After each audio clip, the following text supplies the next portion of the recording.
This is the single most toxic thought that you are thinking right now. You're guilty of it. I'm guilty of it. I want to ask you this question. Welcome back to day 2, take 2 of the July Creator Challenge. My first take wasn't truly sticking to the rules that I have set for myself for this challenge. And how many of you know that leaders may eat last? I believe we should go first.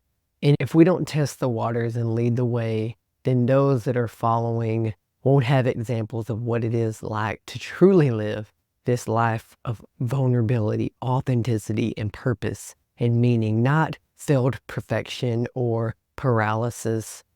And honestly, yeah, my first take of this was not authentic. It wasn't sticking to the plan of a journal prompt and no real script. I do not have a teleprompter. I do not have a script.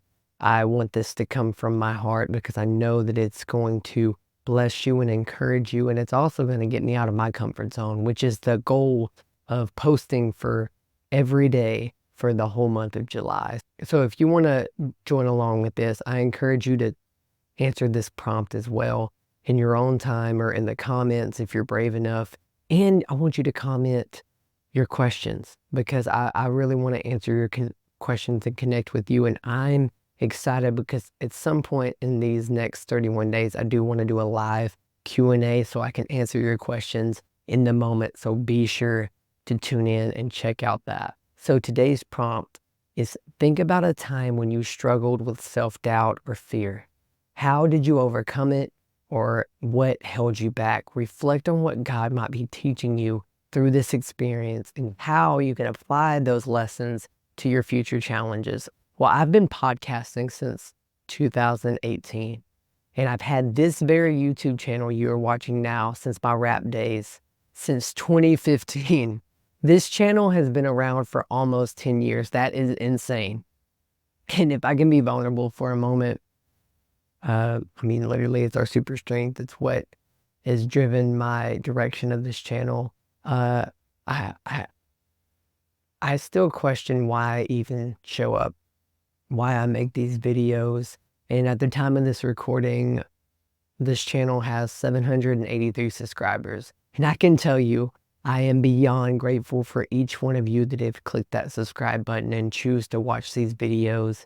And I can tell you, if I saw all of you, that whole entire number inside my living room, I'd be like, wow, this is a little overwhelming. It's absolutely bananas. But I also know that if I'm completely honest with you, see some of my peers and their channels and their reach and their view count, and I can quickly feel inferior. Like, why am I even still in this game? Why am I even still here? I know that they've been on their channels for half, if that, as long as I have, and they've seen some great reach and numbers, and I begin to think, what's wrong with me? Does my content suck? Am I not pretty enough, smart enough, charismatic enough to truly connect with people? This is the single most toxic thought that you are thinking right now. You're guilty of it. I'm guilty of it. I want to ask you this question, and you can reply in the comments. How many of you, the second you wake up, the first thing out of your mouth is, I didn't get enough sleep?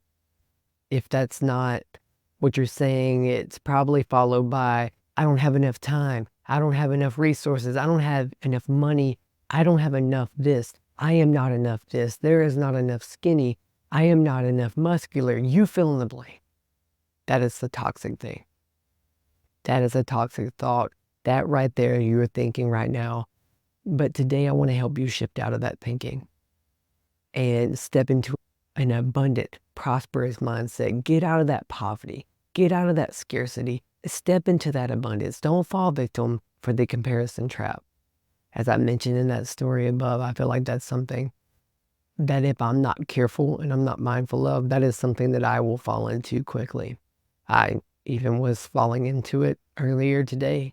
I saw a channel in particular. I'm super proud of them and what they're doing with their podcast. I saw where they had tens of thousands of views on one specific video. And if I'm honest, that kind of crushed me. Like, I was extremely excited for them, and I'm so happy that they are running with this idea. And I look at my own work and the own effort that I put into this channel and what I'm doing, and to see very little success from it.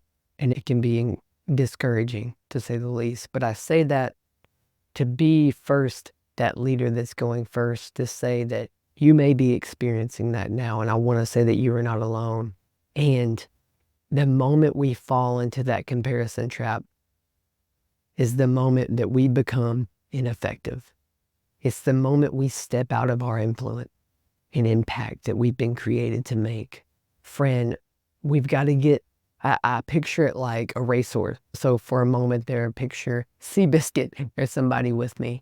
And when they're in the middle of a race, they literally have peripheral blinders on their eyes so that they can't see the competition to either side of them. If we're not careful, we'll get so busy in the middle of the race that God's called us to run that we'll be looking to the left and looking to the right, comparing ourselves with how far our competition is ahead or behind us.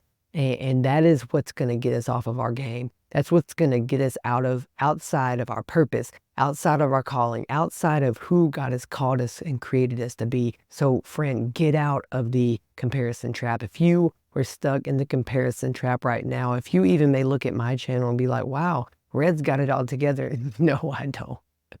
I simply have committed to two things. I've committed to showing up and being consistent, even when I don't physically feel like it. It's like working out. You want to know how to get the body you want, the body of your dreams. If you want to learn to have the relationships of your dream, you have to choose to be consistent. You have to choose to show up when no one else is showing up. You have to choose to show up when you don't even feel like showing up.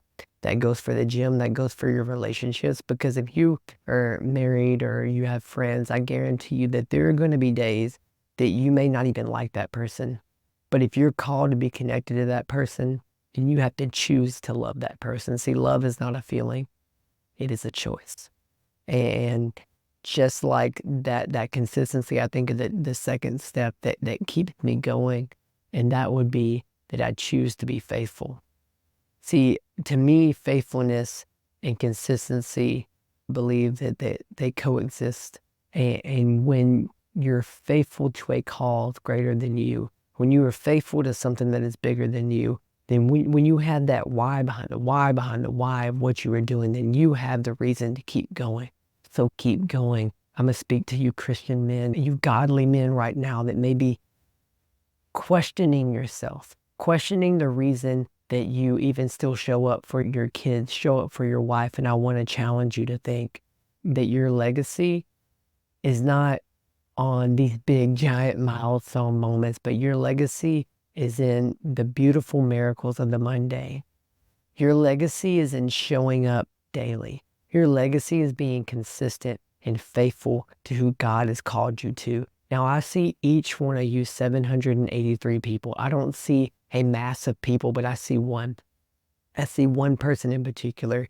I can think of a friend of mine that's been going through a recent struggle, and I see you, friend. And I really hope that you feel connected. I really hope that you feel that you have a safe place, that you have a landing pad to truly be you.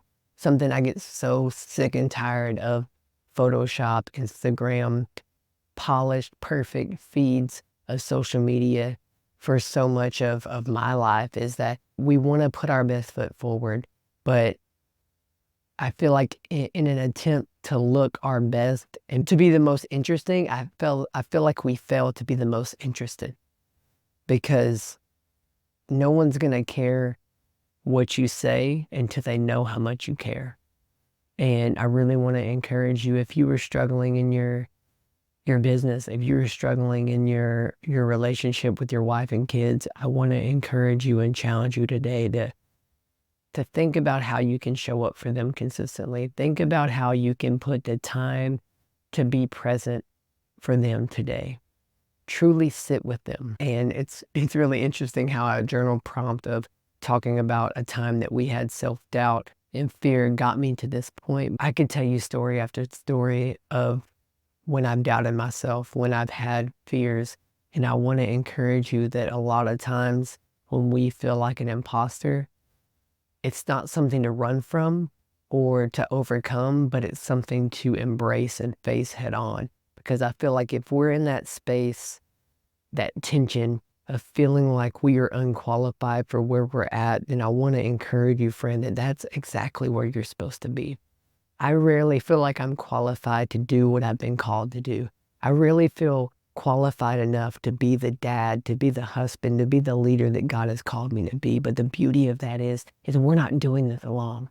Not only are you not doing it alone because you have God, but you have this community, you have me. I am here, I am in your corner, I am championing you, I am lifting you up and helping. I believe that we run together, because when we run together, we're going to run further. We may not run as fast as we could alone, but I believe that this life and this being committed to the long haul, to process, and to tie it back to our faith in God, I believe that salvation is a moment, but sanctification is a lifetime.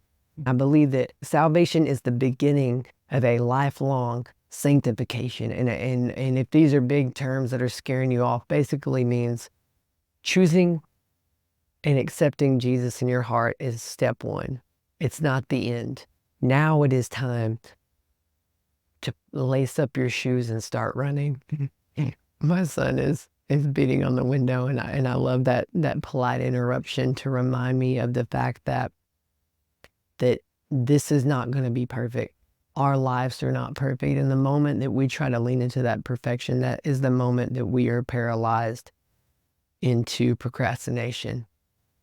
Progress is what we are called to. Sanctification is what we are called to. We aren't called to perfection. We aren't called to having it all together, because I can guarantee you I don't have it all together. I literally re-recorded this video because the first video, one, I was trying to speak the words of someone else, and it didn't feel authentically myself. And yes, it was something that I believed in and connected with, but it wasn't me. And it wasn't going to do a service for you, and it wasn't going to encourage you to be who you've created to be. And that's the importance of this whole, are you stuck in the comparison trap? Are you so busy looking at other people and trying to be other people that you're forgetting who God has called you to be?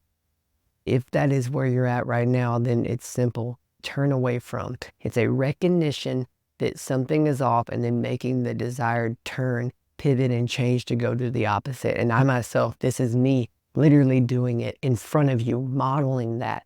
I had a moment today where I questioned why I even make these videos, because I haven't seen the reach, I haven't seen the views, I haven't seen the engagement that I would like to see. And I can guarantee you that even though I may not see it on this side of eternity, I know that right now, this moment, as I speak to you, that I am impacting your life. I am impacting someone's life. You are impacting someone's life. So get out of the stinking thinking, get out of the comparisons and trap, and step into who God has called you to be. Do you understand me, friend?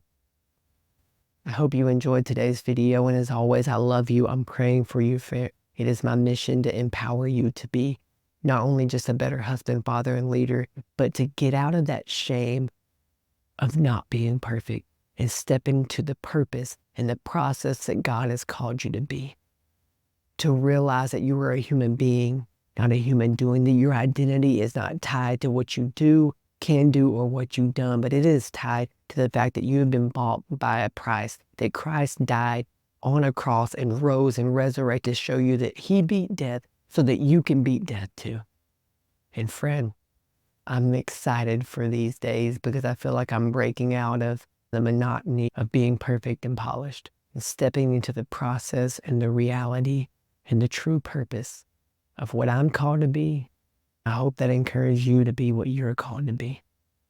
And I'll see you in tomorrow's video.